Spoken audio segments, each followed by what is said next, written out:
네, 은혜로운 섹터 장은희입니다. 삼성전자가 호재를 내놨거든요. 그럼에도 불구하고 앞서 살펴드렸던 딥시크 이슈로 인해서 좀 지지부진한 상황입니다.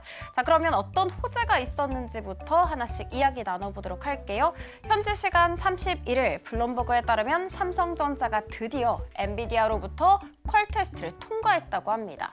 통과 시점은 작년 12월이었고요. 통과 제품은 5세대 HBM3 8단 제품이었습니다. 그리고 현재 납품 중이다라는 보도였다는 점 체크.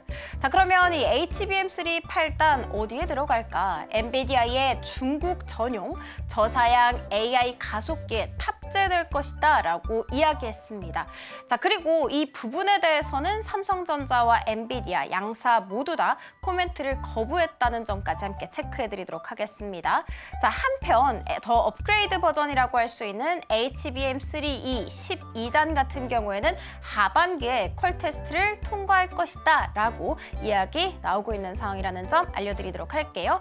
자, 호재에도 불구하고 삼성전자가 지지부진한 이유 여러 가지가 있습니다. 하나씩 체크 한번 해보도록 할게요.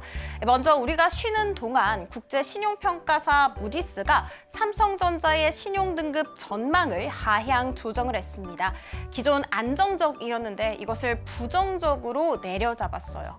하향 조정의 배경 한번 살펴보자면 무디스 측에 따르면 메모리 칩 산업에서, 그러니까 특히 더 AI 칩 산업에서 기술 리더십을 회복할지 불확실성이 계속해서 커지고 있다.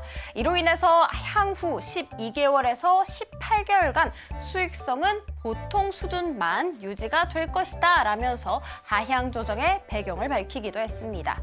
자, 그리고 또 다른 약세 이유를 살펴보자면 1월 24일에 WCCF 테크라는 기술 매체가 있거든요. 여기에서 이런 보도를 했다고 합니다. 젠슨 황이 삼성전자 HBM 공정 과정 완전하게 신뢰하기 어렵다라면서 삼성전자 리더십 부재한 상황이라면서 우리와 협력이 좀 어려울 수도 있다라는 코멘트를 했다고 이 매체가 보도를 했죠. 삼성전자 당연히 즉각적으로 해명을 했습니다.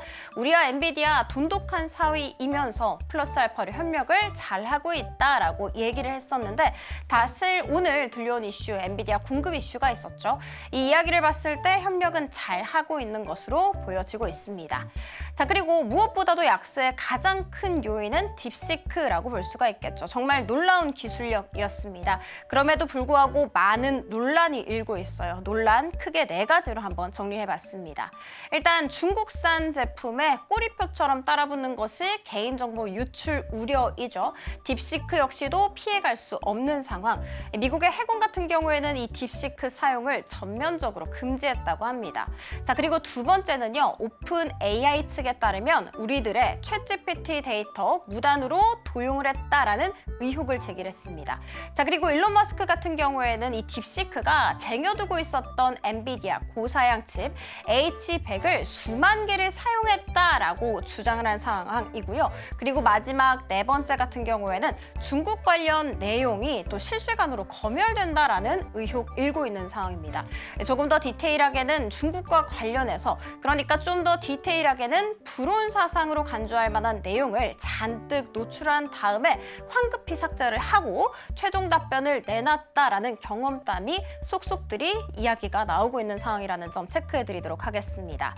자, 일단 굉장히 놀라운 기술력이었습니다. 그렇지만 이렇게 논란도 많다는 점 알려드리도록 할게요.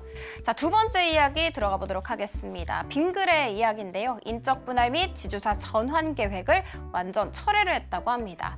자, 이 계획 같은 경우에는 사실 작년 11월 이사회에서 결의가 된 바가 있었는데 2달 만에 철회를 알린 것이고요. 이 계획 조금 더 디테일하게 알아보자면 사업회사와 지주회사를 분할한 다음에 사업회사는 음식료품 생산 및 판매를 독립적으로 운영을 하고 지주회사 같은 경우에는 사업 포트폴리오를 관리할 계획이었습니다. 그리고 이 계획을 위해서 보유하고 있는 자사주 101만 주를 전량 소각할 예정이다라고 11월에 꺼내놓은 바가 있었죠. 그런데 철회가 됐습니다.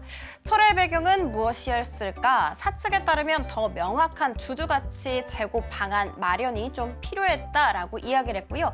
플러스 알파로 사업 전개 방향이 좀 가시화가 되고 나서 그 다음에 추진하는 것이 적절하다라는 판단을 내렸다고 합니다. 자, 일단 증권가에서는 이 일을 두고 자사주 소각과 인적 분할 효과가 사라진 점이 아쉽다라고 평가를 했고요. 이야기 그대로 받아가게 되면서 오늘 주가가 장중한 때 10% 넘게 밀려나기도 했다는 점 체크해드리도록 하겠습니다. 국내 테마 탑3 들어가 보도록 할게요. 조선입니다. 미국의 트럼프 2기가 진행이 잘 되고 있는 상황이죠.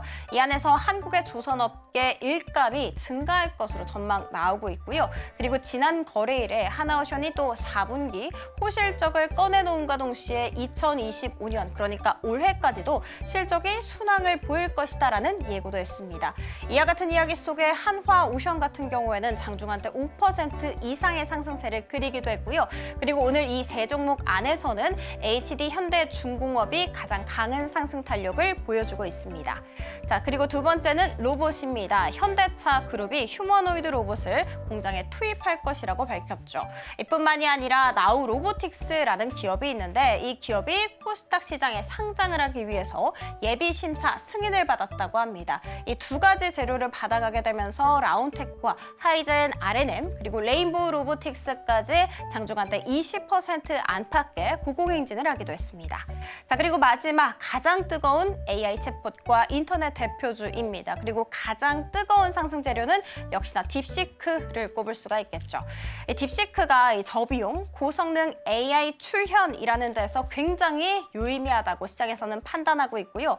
업계에 따르면 오픈소스의 강세는 그동안 많이 벌어졌었던 이 빅테크와의 간격을 좀 좁힐 수 있는 기회가 될 것이다 라고 평가하고 있는 상황.